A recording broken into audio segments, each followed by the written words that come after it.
আশা করি চলমান থাকবে। আমরা চাই সব সময়ের খাল দিয়ে মনে করলেন ক্লিয়ার থাকে, খুশি আমরা। কল্যাণী খালের অবৈধ স্থাপনা উচ্ছেদ সহ খাল পুনঃখনন শুরু হয়েছে। আমরা এই মুহূর্তে দাঁড়িয়ে আছি ভোলাইল মিষ্টির দোকানের পিছনে যে ব্রিজটি রয়েছে, এই ব্রিজটির সামনে দাঁড়িয়ে আছি। আপনারা দেখতে পাচ্ছেন আমার পিছনে হয়তোবা এখানে যারা অবৈধ ভাবে এখানে দখল করে দীর্ঘদিন যাবৎ এই কল্যাণী খাল দখল করেছিল, সেই দখল মুক্ত করা হচ্ছে, বেদখল করা হচ্ছে। যারা দখলে ছিল তাদেরকে নোটিশ জারি করা হয়েছে। আপনারা জানেন, নোটিশ পেয়ে যারা নিচ থেকে সরে গিয়েছে তারা তো সরে গিয়েছেই, আর যারা সরেনি তাদেরকে কিন্তু 1 সপ্তাহ সময় দেওয়া হয়েছে। 1 সপ্তাহের মধ্যে তাদের যদি কোনো অবজেকশন থাকে, তাদের যদি কোনো কথা থাকে, সেটা ডিসি বরাবর চিঠি দিয়ে তাদের কথাগুলো জানানোর জন্য কিন্তু বলা হয়েছে। আমরা অত্র এলাকাবাসীর পক্ষ থেকে, জেটিভি চ্যানেলের পক্ষ থেকে, যারা ভিউয়ার্স রয়েছে তাদের সকলের পক্ষ থেকে জেলা প্রশাসককে ধন্যবাদ জানাতে চাই, জেলা নির্বাহী অফিসারকে, যে আমাদের এই দীর্ঘদিনের যে জলাবদ্ধতা যে সমস্যা কল্যাণী খাল নিয়ে, সেটার কাজ শুরু হতে যাচ্ছে খুব শীঘ্রই। সকলে সহযোগিতা চেয়েছেন, আমরা সকলে তাকে সহযোগিতা করার আশ্বাস দিচ্ছি। আপনারা দেখতে পাচ্ছেন যে পুরোদমে কিন্তু কার্যক্রম শুরু হয়েছে, কাজ চলছে। আপনাদের ভিডিও চিত্রে আপনাদেরকে একটু দেখাতে চাই, এই মুহূর্তে দাঁড়িয়ে আছি ভোলাইল মিষ্টির দোকানের পিছনে যে ব্রিজটি রয়েছে, এই ব্রিজটির সাথে দাঁড়িয়ে আছি। নারায়ণগঞ্জ সদর উপজেলা কাশীপুর কল্যাণী খালে অবৈধভাবে গড়ে তোলা স্থাপনা উচ্ছেদে অভিযান শুরু করেছে উপজেলা প্রশাসন। ফতুল্লা ও সদর এসিল্যান্ডের নেতৃত্বে এই উচ্ছেদ কার্যক্রম পরিচালিত হচ্ছে। প্রকল্প খাল পুনঃখনন কর্মসূচির আওতায় নারায়ণগঞ্জ সদর উপজেলায় জলাবদ্ধতা নিরসনে ঐতিহ্যবাহী কল্যাণী খাল পুনঃখননের উদ্যোগ নেওয়া হয়েছে। এর অংশ হিসাবে খালের 2 পাশের সরকারি জায়গা দখলমুক্ত করা হচ্ছে। নারায়ণগঞ্জ জেলা প্রশাসক মোহাম্মদ রায়হান কবিরের কঠোর নির্দেশনায় এবং সদর উপজেলা নির্বাহী অফিসার SM ফয়েজ উদ্দিনের সরাসরি তত্ত্বাবধানে এই অভিযান চলছে।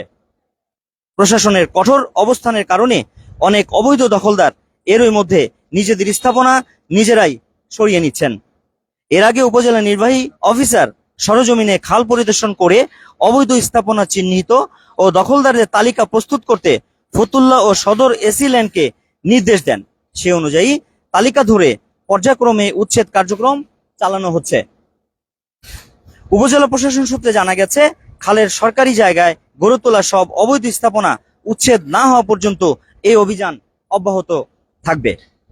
এই উচ্ছেদ অভিযান সম্পর্কে সদর উপজেলা নির্বাহী অফিসার SM ফয়েজ উদ্দিন বলেন, কল্যাণী খাল একসময় এই অঞ্চলের পানি নিষ্কাশনের প্রধান পথ ছিল। অবৈধ দখলের কারণে খালটি মৃতপ্রায় এবং প্রতি বর্ষায় এলাকায় ভয়াবহ জলাবদ্ধতা সৃষ্টি হয়। মাননীয় প্রধানমন্ত্রীর নির্দেশনা ও জেলা প্রশাসক স্যারের কঠোর নির্দেশনায় আমরা খালটি দখলমুক্ত করে পুনঃখননের কাজ শুরু করেছি। তিনি আরো বলেন, সরকারি সম্পত্তি দখল করে যারা ব্যবসা বা বসতি গড়েছেন তাদের নিজ উদ্যোগে সরে যেতে নোটিশ দেওয়া হয়েছে। যারা সরেননি তাদের স্থাপনা এখন ভেঙে ফেলা হচ্ছে। জনদুর্ভোগ কমাতে ও পরিবেশ রক্ষায় খাল উদ্ধার অভিযানে কোনো ছাড় দেওয়া হবে না বলে জানিয়েছেন উপজেলা নির্বাহী অফিসার SM ফয়েজ উদ্দিন আহমেদ। তো এই মুহূর্তে আমরা ভোলাইল মিষ্টির দোকানের পিছনে রয়েছি। আমরা একটু যদি জানতে চাই এই যে উচ্ছেদ অভিযান চলছে এবং খাল পুনঃখননের কাজ শুরু হয়েছে, এতে করে কি আপনারা এলাকাবাসী যারা রয়েছেন তারা কি খুশি না বেজার? খুশি আমরা। ঠিক আছে, এটা হলে কি ভালো হবে? হ্যাঁ, ভালো হবে, ভালো হবে। আগে আপনারা তো চান এটা যে শুরু হয়েছে যাতে শেষ পর্যন্ত চলে, নাকি কিছুদিন চলে আবার বন্ধ হয়ে যায়, সেটা কি চান? তো সেটা তো চান না। না, আমরা এটা চাই না। আমরা চাই সব সময়ের খাল দিয়ে মনে করলেন ক্লিয়ার থাকে। আর অবৈধ যে ভাবে যারা দখল করে আছে তাদের উদ্দেশ্যে আপনি কি বলতে চান? এরা মনে করলেন কইছে ভেঙে ফেলবে, এরা না হইলে ভাঙিয়া লাইব। কথা বুঝছেন না কি কইছি? আপনারা সেটাই চান, আমরা অবৈধভাবে যারা এখানে আছে তাদেরকে উচ্ছেদ করা হোক। উচ্ছেদ করা হোক।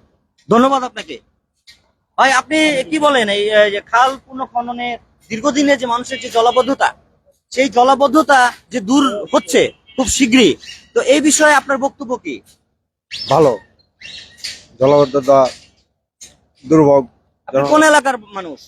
আমার বাড়ি গাইবান্ধা, আচ্ছা, এখানে কোথায় থাকেন? মোরাকালবার, কাওয়াপাড়া, মোরাখাল পার্ক। আলমদিনা মসজিদের পাশে। আচ্ছা, আপনারা যেহেতু এদিক দিয়ে চলাফেরা করেন, আপনাদের তো অবশ্যই অসুবিধা হ্যাঁ, হয়। বৃষ্টি হলে জলবদ্ধতা হয়, পানি জমে এই থাকে। কাজটা কি চলমান থাকবে নাকি বন্ধ হয়ে যাবে? আপনার কি মনে হয়? আশা করি চলমান থাকবে। চলমান থাকবে, সে আশাই করছেন। জি। আচ্ছা, ধন্যবাদ। শুনছিলেন এই অত্র এলাকায় যারা বসবাস করেন তাদের অনুভূতি শুনছিলেন যে এই কাজটা যাতে চলমান থাকে এবং শেষ পর্যন্ত প্রশাসক এবং উপজেলা নির্বাহী অফিসারের মাধ্যমে তাদের নেতৃত্বে যাতে এই কাজটা চলমান থাকে, সর্বশেষ পর্যন্ত চলে এলাকাবাসীর, এটাই দাবি। তো আজকের লাইভ এ পর্যন্তই। আবারও নতুন কোনো লাইভে যুক্ত হওয়ার আশাবাদ ব্যক্ত করছি। সে পর্যন্ত সকলে ভালো থাকুন, সুস্থ থাকুন এবং জেড টিভি অনলাইন লাইভ চ্যানেলের সাথেই থাকুন।